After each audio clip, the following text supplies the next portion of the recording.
invisible cord. The door you closed. Why are you still standing guard over a door you closed yourself?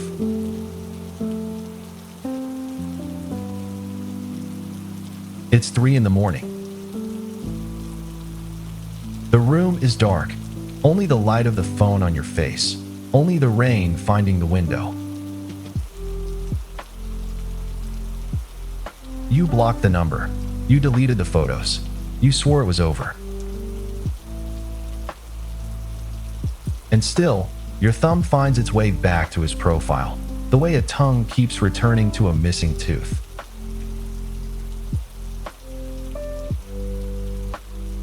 There's nothing new. There never is. You check not because you expect a message, but because some quiet part of you is waiting. Waiting to know if, somewhere in the dark, he feels your absence the way you feel his. He doesn't. You know he doesn't. And you look anyway.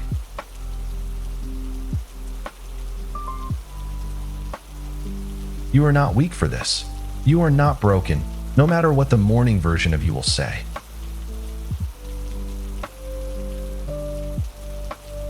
What you are doing has a name and a logic far older than this relationship. The mind clings hardest to what it was never allowed to finish. A door left open in the heart keeps letting the cold in, and you have spent your whole life mistaking that draft for love.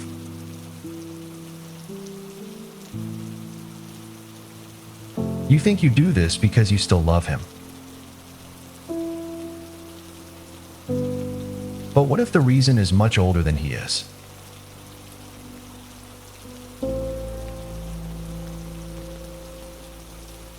The throne of absence.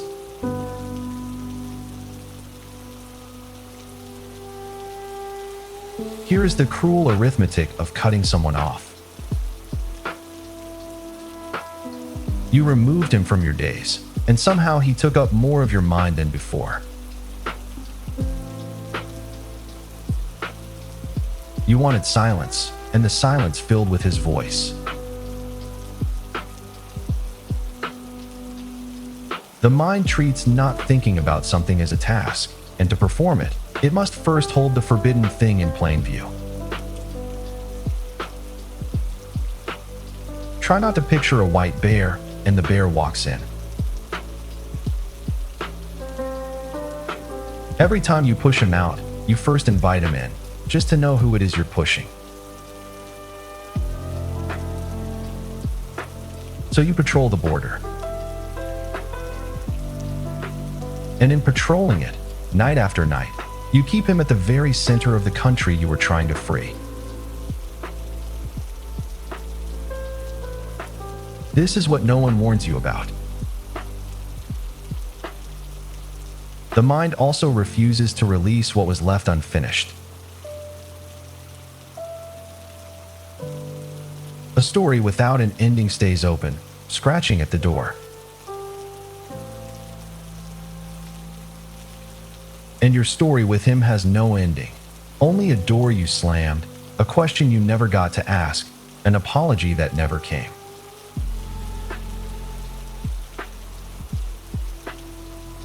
You did the brave thing. You expelled him from your life. But without noticing, you built him a larger seat than he ever truly had, the throne of your absence.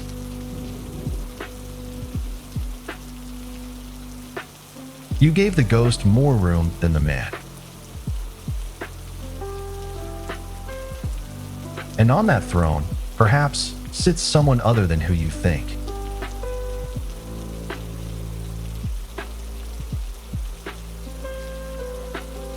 You don't miss him.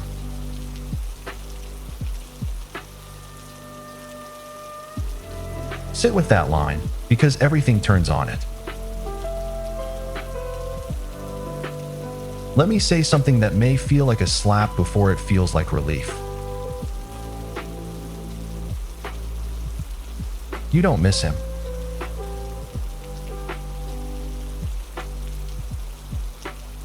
You miss the role he gave you. The job of earning a love kept just out of reach. Because a love you have to earn never lets you rest, and a love that never lets you rest becomes the only shape of love you learn to recognize.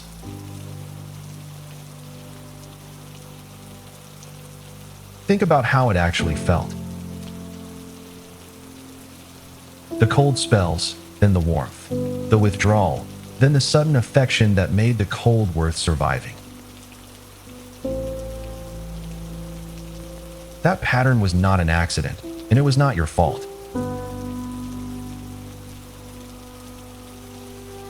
This is how attachment forms in a narcissist's gravity. Not the steady warmth of being known, but the chemistry of intermittent reward, coldness, and crumbs that teach the nervous system to crave the very thing that starves it. Researchers have a name for it: a trauma bond.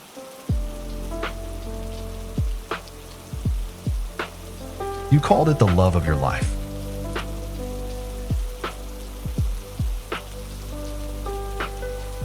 What hurts now is not the loss of a person. It is the loss of a function. The hunger to finally be enough for someone suddenly has no object. So it turns back on you, wandering the house, looking for the door it first came in through. It is not him you lost. It is the part you played in him. And that part was written long before he ever arrived.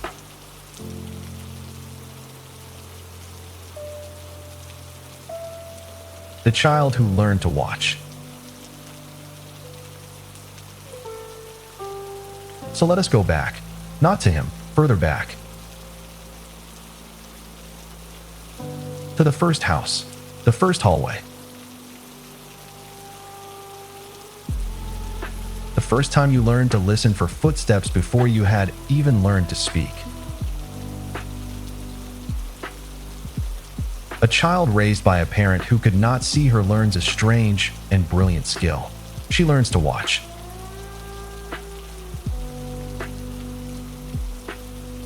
She studies the face above her for weather, the coming storm, the rare and precious sun. Her safety depends not on who she is, but on how well she can read the one who holds all the power. Love, in that house, was never given. It was extracted, performance by performance. That child did not have a childhood. She had a post, a watch shift that never ended. And she grew up. The houses changed, but the watch shift never stopped. It only changed targets. The adult who checks the phone at 3 in the morning is the same child who once listened for footsteps in the corridor,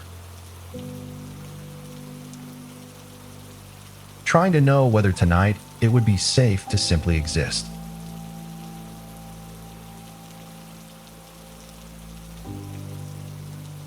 You were never addicted to him. You were faithful to an old instinct, one that once kept you alive. If any part of this is landing as your own story, tell me where it began for you. Sometimes naming the first hallway out loud is the first thread cut. But there is a price that Vigil keeps charging. Even now, in a room he will never enter again.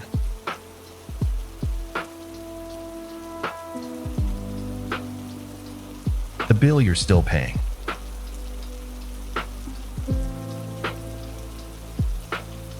How much of yourself do you still spend on someone who has already left the room?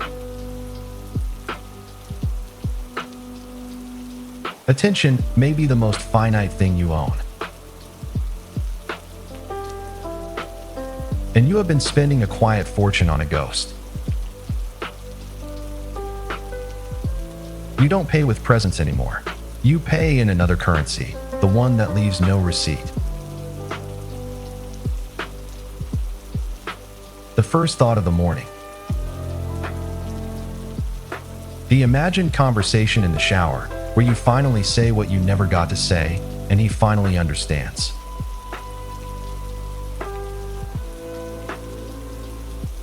The song that hijacks an entire afternoon. The version of him you argue with all day, a tenant who pays no rent and never sleeps. The mind has a default channel it drifts back to whenever the room goes quiet. For far too long, his frequency has been the station it tunes to on its own. The dishes, the commute, the long moment before sleep, all scored by the same low hum of him. This is the exhaustion you can never explain.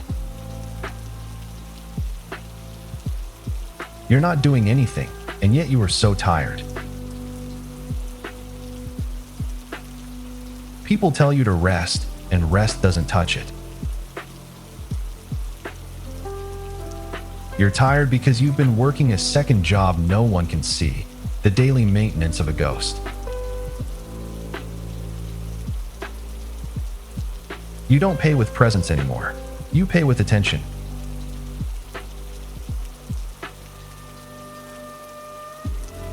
The noise that hides the silence.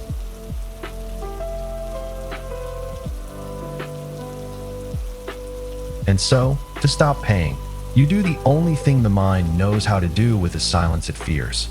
You drown it. You buy the thing you didn't need, and for the length of the unboxing, it almost works. You take the project that swallows your weekends, and you call it ambition. Then you meet someone new, far too quickly, and you call it moving on. You keep the days full, because a full day has no room for a hallway, a throne, a thread. And each of these brings relief for an afternoon, a week, a month, if you're lucky. And then the floor returns to where it was. The new thing becomes the old thing. The new person slowly becomes someone whose moods you must read.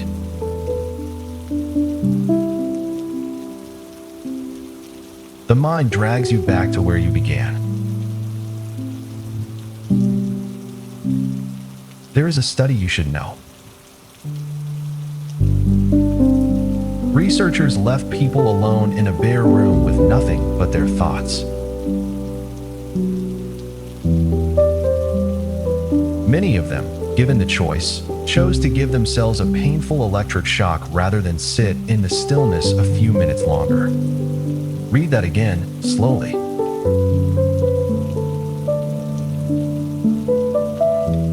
We would rather hurt than be silent with ourselves.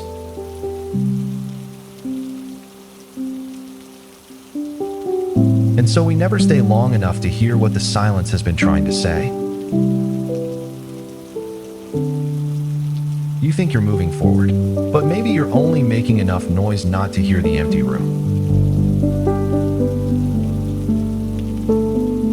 And the silence is the one thing that could heal you, if you ever stop cutting it in the wrong place.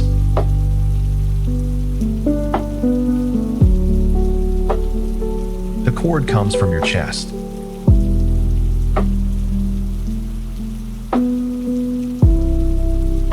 Here is the turn this whole night has been circling toward. The problem was never the contact with him. You could block 1,000 numbers, move to another country, and the cord would remain. Because the cord does not come from the phone, it comes from your chest. One end is buried in him, but the other end, the one that keeps the line drawn tight, is sewn into you.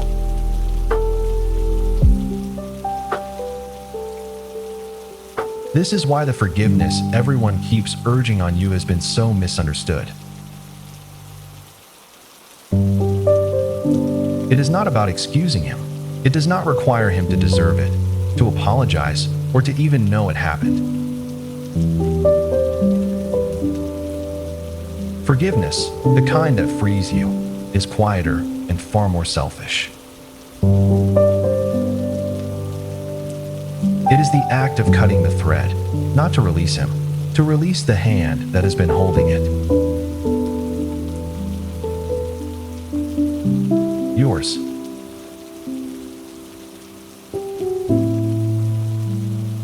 And here is what no one tells you. It will hurt before it lets go. Loosening that cord feels, at first, like losing him all over again. Because for a moment you also lose the role, the only way of loving you were ever taught.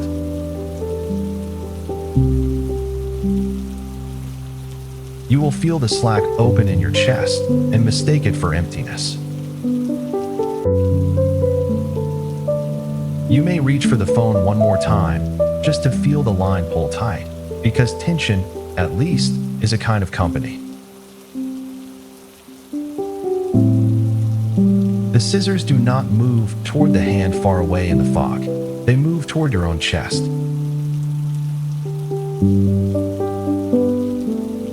And what happens when the cord gives way is not the thing you spent your whole life waiting for.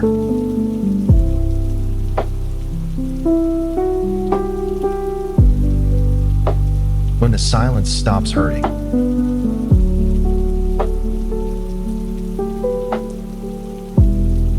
There are no fireworks.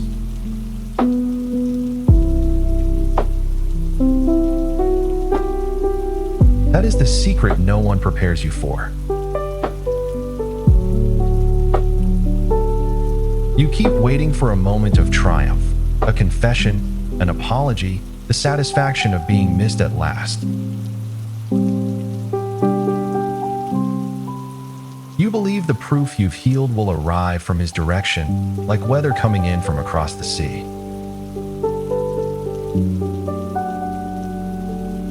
It never does. It was never going to.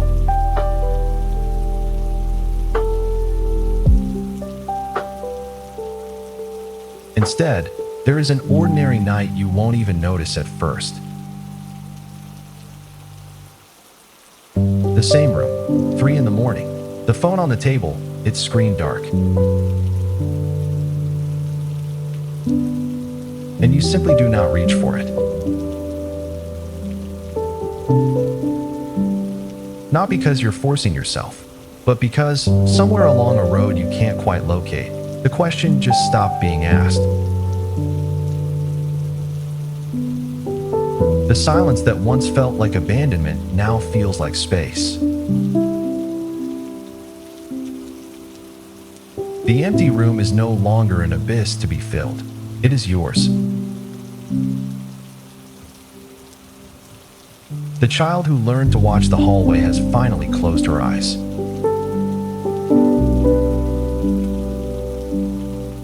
And the quiet of the house is no longer a threat.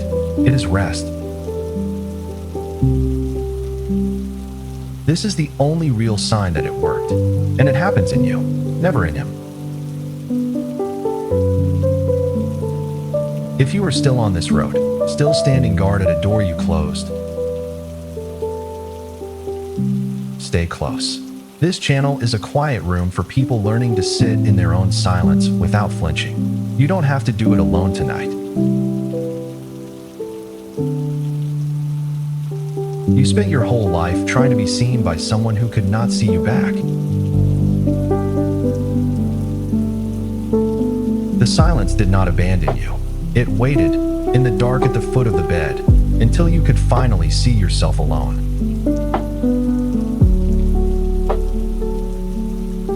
And find that the room was never empty.